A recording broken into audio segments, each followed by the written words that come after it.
House Judiciary Committee member Matt Gaetz. Welcome back, Congressman. Oh, thank you, Kennedy. And apparently lying in Congress is okay, but lying to Congress is a big no-no.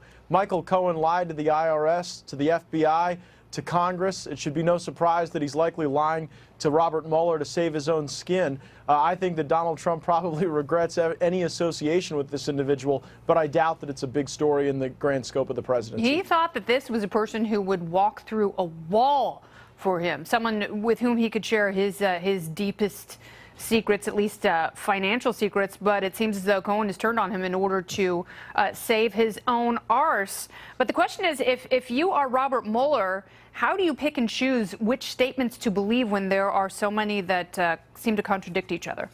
If you're Robert Mueller, Michael Cohen is the star witness from hell. You know, he's had his credibility eroded at every step of the way. Even Mueller himself has now accused Cohen of lying, and so I doubt that anything that comes out of his mouth would be probative in any substantial analysis that the Congress or the special counsel would do. At the end of the day, you know, I think that you're talking about a building that never would have been illegal to build, that never was built, from a guy who's lied multiple times. And a lot of people advertise their greatest weaknesses. Michael Cohen tries to act like this big macho guy, bullying reporters, bullying people who don't agree with him. And at the end of the day, like, he was kind of the first guy to roll and sing whatever story the special counsel wanted him to, just to limit his own criminal culpability. All right, so, you know, there are people who are connecting the dots between Jerome Corsi, not Jerome Kersey. He played for the Portland Trail Blazers, and he was quite good. Jerome Corsi and Roger Stone saying that that is a Russia connection because they had foreknowledge of the DNC hacked emails that WikiLeaks then disseminated. And, you know, there was obviously the report from the UK about Manafort visiting Julian Assange several times in the Ecuadorian embassy in London. And now you've got Cohen saying that the talks with Russia went well into 2016. When do these things connect, and when does it become problematic for the president?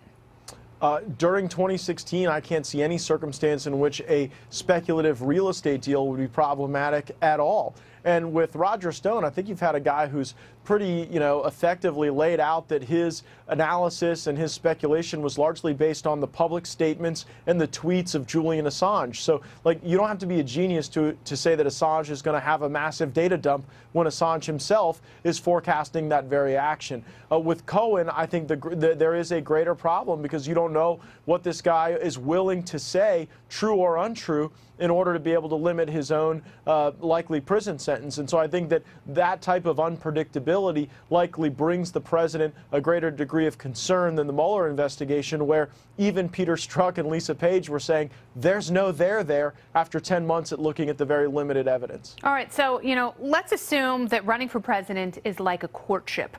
When do you stop looking around for other deals? When you're dating, when you're engaged, or when you're married? When you're dating, that's pretty much when you're running.